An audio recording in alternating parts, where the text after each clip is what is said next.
Bom dia, João. Tudo Como está? tranquilo, Tudo doutor? bem? Eu queria começar aí, essa semana aí, eu queria começar, eu sei que o nosso tema é falar dos prazos, mas como você navega no eleitoral aí sem problema, não eu queria começar fazendo uma pergunta. Essa semana aí passou aí que o desembargador Hilo Almeida, né, integrante da nossa Corte Eleitoral, negou aí um recurso que pediu uma medida cautelar que pedia a suspensão da veiculação dos outdoors aí que o PL, Partido Liberal, fez, é, mostrando a política de renda do governo Bolsonaro aí, né? Elogiando o governo, claro que ninguém vai botar outdoor, pagar outdoor, a não ser centrais sindicais fazer isso para criticar, para não ser para elogiar, né? Eu queria saber qual foi esse caso aí, doutor, como foi que o desembargador, baseado em que o desembargador tomou essa decisão de não suspender a veiculação desses outdoors que elogiavam o presidente Bolsonaro? Eu não acompanho o caso específico aí desse julgamento, João, mas essa questão do outdoor ele foi discutido numa reforma de 2006, né? Em 2006, o legislador infraconstitucional ele proibiu a utilização de outdoors no período eleitoral, né? Ele entendia que era uma propaganda irregular. E aí, em 2006, eles colocaram isso na legislação e vinham proibindo o outdoor. Só que na eleição passada, né, o TSE ele manteve um entendimento aí de que algum tipo de propaganda não configura propaganda eleitoral no outdoor. Aí depende muito do caso em específico, né? Do caso específico. Você disse que o desembargador ele permitiu os Ele outdoors. negou a suspender, alegando que o presidente não era candidato ainda e que também o partido não havia nenhuma irregularidade em um partido elogiar uma política pública de um filiado. Isso. Eu acho que é muito em decorrência também dessa, ouvindo aí rapidamente esse resumo, mas é muito em decorrência da liberalidade da propaganda política na última reforma eleitoral. O legislador ele abrangeu assim de forma bem incisiva as possibilidades de você fazer propaganda na pré-campanha, porque nós estamos no período de pré-campanha, né? Nós não estamos ainda na campanha eleitoral. Eu me lembro que a gente não podia falar nem ai nem oi nas campanhas passadas que o TRE já multava, né? A Justiça Eleitoral multava e depois veio uma reforma encabeçada na época pelo senador Marcelo Castro, que era deputado federal, era o relator.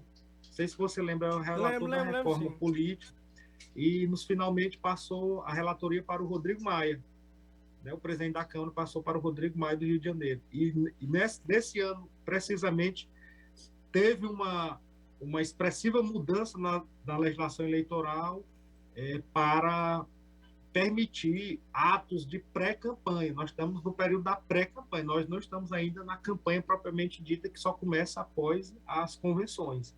Então, nesse período aqui, se o pré-candidato souber usar dessa legislação, ele consegue fazer muita coisa em prol da divulgação da pré-candidatura dele. Sempre tratando de usar o termo pré, né? Nunca se apresentar Isso, como candidato. Eu acho exatamente. que é algo Exatamente. semelhante que foi feito com a lei de improbidade, né? A lei de improbidade era muito extensa, né?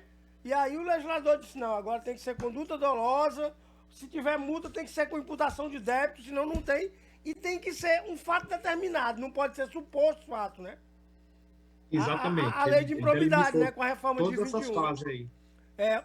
Eu acho que, para falar a verdade, doutor, eu acho que se tornou mais honesto e mais claro o texto, né? Porque ficava muito naquela. A liberalidade era muito. Era Ficava tudo a cargo muito do. subjetivo, Era muito subjetivo. O discricionário. Ministério Público decidiu que se o fato era determinante ou não. Podia ser culposo ou doloso, agora só a conduta tem que ser dolosa, né? Não pode mais ser uma conduta culposa, né? Eles, eu acho que reduziram um pouco os casos. Doutor, mas vamos voltar para o nosso tema de hoje aqui. Como é que. Primeiro eu fiquei assustado com o número de pessoas que estão aí com seus títulos suspensos no Pois Piauí. é. Mais de 300 mil, né? Estão com eles suspensos, né? Parece que só na capital são 75 mil, né?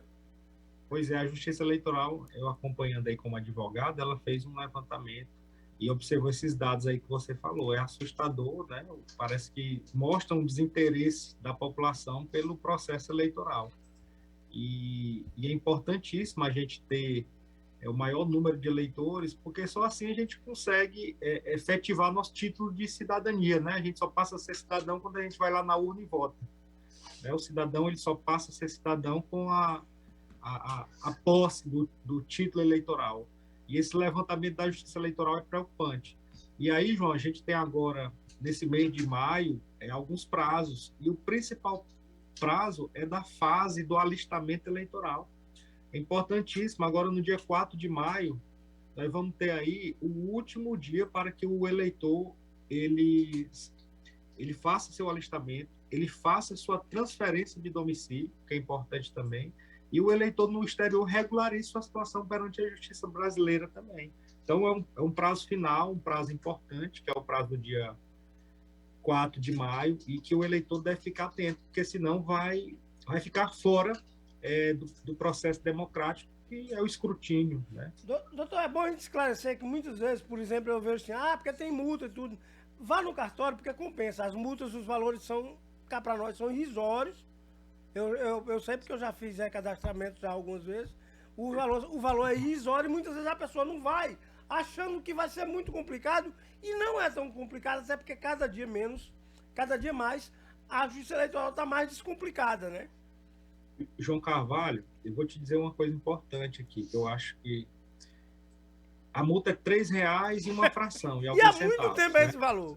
Sabe o que acontece? Hoje o cidadão ele não está participando do processo eleitoral. Ele está lá, irregular. Né? Às vezes ele tem uma multa também, ele deixou de votar e foi multado e não pagou essa multa. Né? Ele não procurou a justiça eleitoral. Aí chega um período de campanha, a família dele, os amigos dizem, rapaz, você é um excelente nome para ser nosso candidato. E aí ele decide a entrar nessa, né?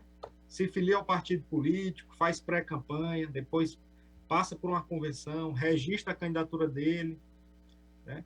Quando ele registra a candidatura dele, vai lá o Ministério Público e impugna. Ele, o que foi que eu fiz? Diz, rapaz, você tinha uma multa eleitoral de R$3, você não pagou, você não procurou a justiça eleitoral. Ele fica fora do processo. Já vi muitos pecarem por isso, né? Pagarem um preço muito alto, gastaram. Quando vai fazer o checklist da justiça eleitoral lá das certidões, que puxa a certidão do eleitoral, que é uma das mais observadas, tá lá que o cidadão não pagou aquela multa de R$3, né? Mas aí tem que ser paga, né, doutor? Quando vai ver, ele já descobriu tarde, ele não tem mais tempo para regularizar. E aí ele joga tudo para fora, né? Tudo que ele gastou aí de planejamento eleitoral para uma campanha dele vai por água abaixo. E prejudica ele, prejudica os apoiadores, o partido dele, prejudica todo mundo. Então isso é importante. E importante também para o eleitor. Porque no próximo ano o eleitor vai estar reclamando, não gostei desse candidato e tal. Doutor, pelo que não foi nem votar. Pelo que o senhor acompanha no eleitoral, esse é o maior problema que a gente tem. Por exemplo, a maioria das pessoas estão com o título suspenso por falta do pagamento dessa multa e do comparecimento ao cartório eleitoral. Não, a maioria das pessoas estão com título suspenso porque não foram fazer o recadastramento eleitoral. A justiça chamou para o recadastramento. A biometria, eleitoral, quer dizer, né? Ele é cadastramento biométrico, né? Obrigatório. A maioria é isso, a justiça né? chamou. Então, a grande maioria vem daí. Tem outros que é por multa eleitoral, tem outros que é por não votar, enfim. Mas a maioria é por falta de fazer o recadastramento. Vamos fazer bem que um para e passo. Primeiro caso, vamos separar aqui. Por exemplo, quem tem que fazer transferência, quem está com multa, quem está em situação pendente por vários motivos, e o caso da multa. Qual o procedimento, por exemplo, na questão da multa, que você deve ter? Que documentos você deve juntar e o que você deve pagar lá, além desses R$3? É só você comparecer ao cartório eleitoral com seu título, né? E solicitar a regularização. Aí ele vai ver no sistema se você tem uma multa eleitoral, o servidor. Se você tiver uma multa eleitoral, ele vai emitir ali o boleto, rapidamente você paga, você está quite com a justiça eleitoral. É o servidor que quer transferir o título, ele mora em Teresina, mas passou no concurso para Nazaré, para aquela região, né?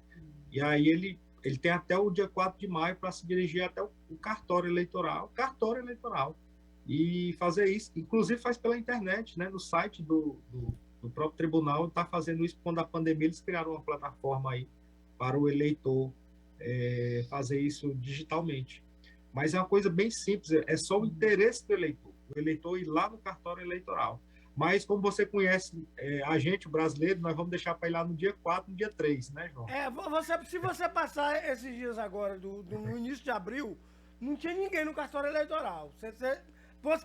Por incrível que pareça, a questão do ultimar é até que você vai na segunda, não tem ninguém, aí na terça começa a vir mais um pouquinho, na sexta-feira já tem mais gente. Parece que até na semana o deixa para depois rola, né?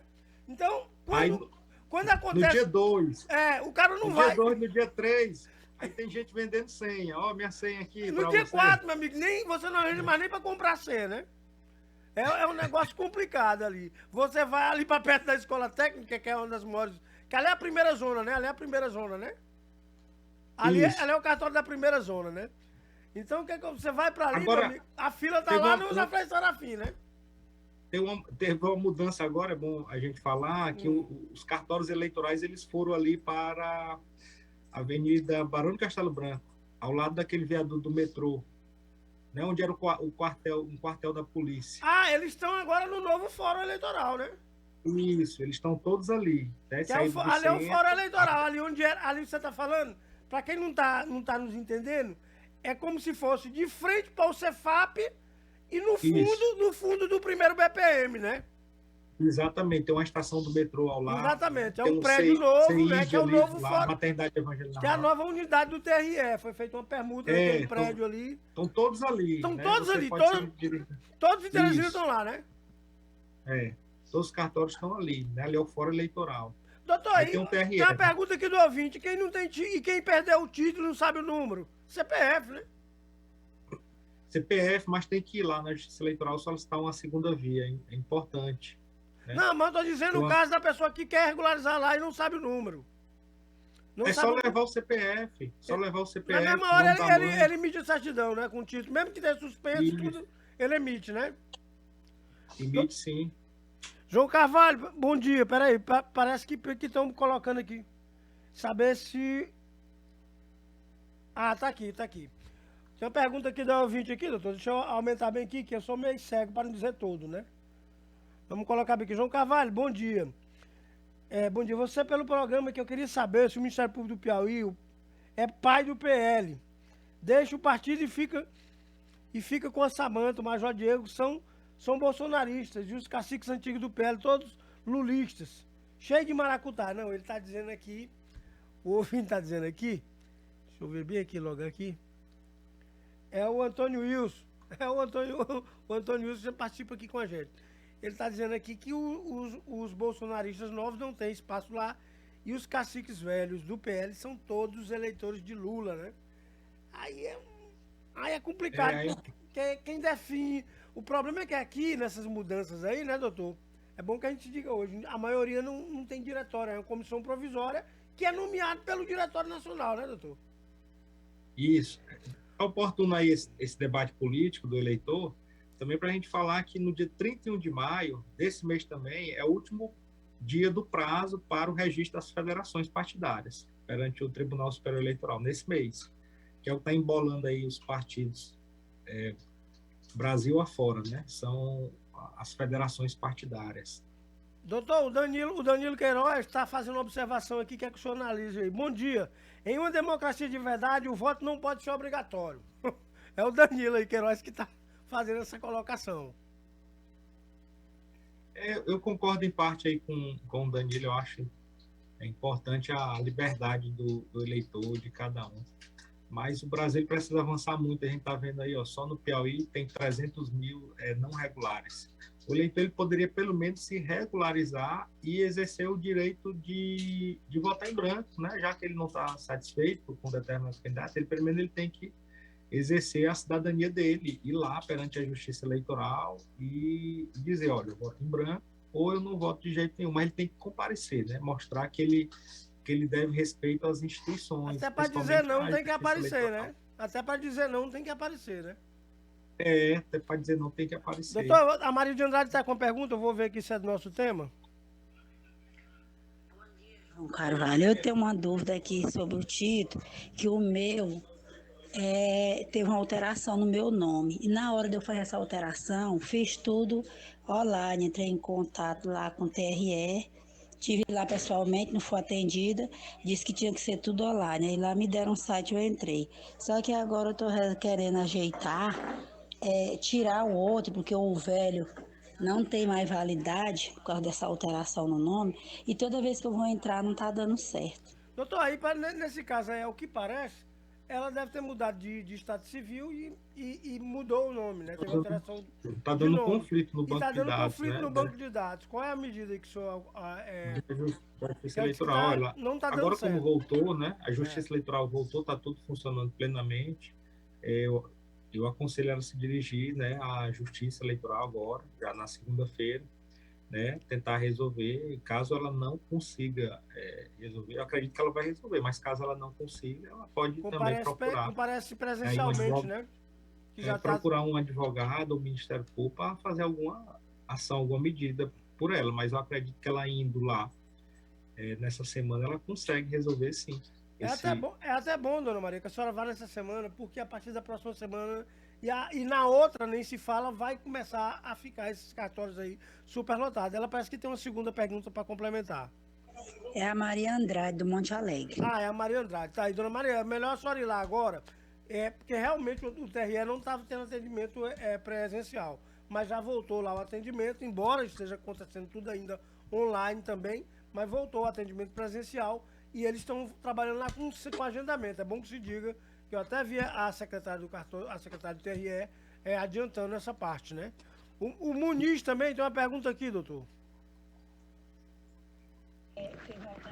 Bom dia, João Carvalho, tudo bem? João Carvalho, se eu não for votar, como eu não vou votar esse ano, eu posso ir lá no TRE depois pagar aquela taxinha de R$3 e estou regularizado, não é isso? Doutor, ele já está dizendo que não vai votar. Não quer votar, tá revoltado com a situação e disse que não quer. Ele está perguntando se só ir lá no TRE comparecer, pagar a taxa, ele já fica isento dessa situação? Eu não sei qual a situação que ele não vai ele votar, disse que não mas vai. Situação. Digamos que ele vota em Teresina, né? Mas por algum motivo ele está em Oeiras no dia da votação. Se ele tiver em Oeiras, ele vota em Teresina, basta ele ir no local de votação, do local de votação dessa cidade, que eles vão dar uma justificativa para ele lá. Um ticket de justificativa eleitoral. Agora, se caso ele não vá votar de jeito nenhum, ele tem que se dirigir depois à Justiça Eleitoral para requerer a justificativa, né? Aí eles vão tirar a justificativa, ele vai pagar aquela taxa lá, a multa por ter votado, né? Logo após a eleição. São duas situações diferentes. Tá certo. A Ângela também está aqui com a gente. Bom dia, João. Entrevistado de ouvinte. Pergunte a ele o que o Piauí... Deixa eu botar a pergunta dela aqui, ela tem um áudio. Bom dia, Eli, Franci. Não, essa ela passou mais cedo, é porque eu não estou conseguindo aqui, parece que tem um corte aqui. TV, né? Essa pergunta ela botou mais cedo, peraí. O que é o próximo, o quê? Eu pensava cortado aqui, ou não sei se eu que estou apanhando aqui. Não estou conseguindo ler aqui, não. Entrevistado ouvinte, pergunte a ele o que é o próximo Piauí nesse estado, a Ângela. Ângela, mande um áudio bem pra gente, meu amorzinho, pra gente botar no ar, porque ficou não ficou legível aqui, não. E se me perguntam se foi erro meu. Tem mais uma pergunta aqui. João Carvalho, bom dia. É do Fernando Bezerra. Mais Bela Vista. João Carvalho, na sua opinião, o contrato Prefeitura, Secult... eu vou tratar já, é sobre transporte público, né?